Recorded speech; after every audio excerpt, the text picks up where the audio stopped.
In this lesson, we're going to look at the ultrasonic library and the HC-SR04. This is a popular sensor that you're going to see in a lot of kits, or you can get them cheaply on eBay at AliExpress. They send out a ping, audio ping, and then when that bounces back, the distance is determined from how long it takes. So it's essentially echolocation, just like bats and daredevil use. And we can use it to approximate the distance. Now, it's not going to be super accurate. You can get more accurate versions, and things like LiDAR that use light instead of sound. But for our purposes, perfectly adequate. They're very popular in robot kits for allowing a robot to navigate a maze or obstacles. One thing to keep in mind is, much like when we're talking about light, there's a line of sight. With this, there's a line of sound, essentially. So it's not a general motion detector that's going to detect 180 degrees or even 45 degrees. It's got quite a narrow beam, if you like, in front of it. So for this, it's going to measure whatever is directly in front of it, but once you get a few millimeters out of its path, it's not going to detect at all. So do keep that in mind. So first we'll show you how it works, and then we'll build a proximity alarm that works off the same principle. In this example, we're just getting the distance, so there are many libraries for these little guys, and just find the one that works for you. They all work pretty similarly.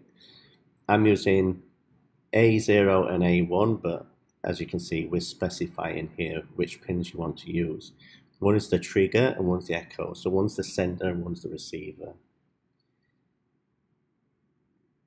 We set up the distance variable, which is going to be our measurement. And then again, we're using the popular TM1637 display so that we can output that measurement on a little display.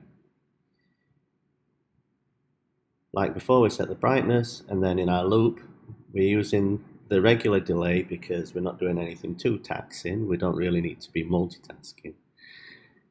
We get the distance from the ultrasonic library, and then we output to the serial monitor. We display on the little display the distance with leading zeros. We're getting 4 digits back and starting at the leftmost digit. And the reason why we've done that is because we just want a clean display, and it could be 100 centimeters.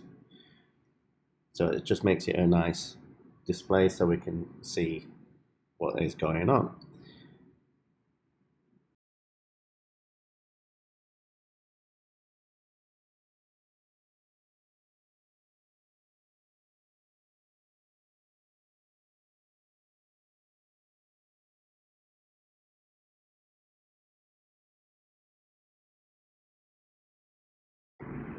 To turn this into a proximity alarm, obviously, as well as the ultrasonic distance sensor, we also need a buzzer, and I've added an LED here for visual indication.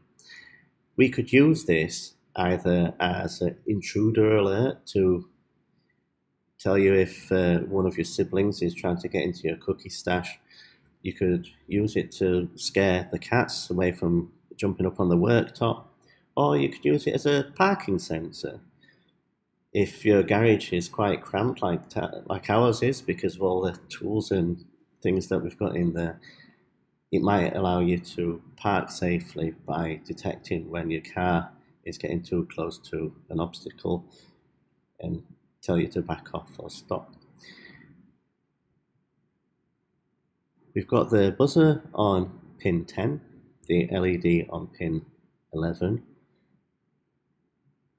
We set them as outputs. Then, when we display the distance, we check to see if the distance is under 20 centimeters. If it is, we set the buzzer to high, 255. We set the LED to high. If not, we use the no tone to turn the buzzer off, and we set the LED to low using digital write. And then we wait 100 milliseconds before looping again.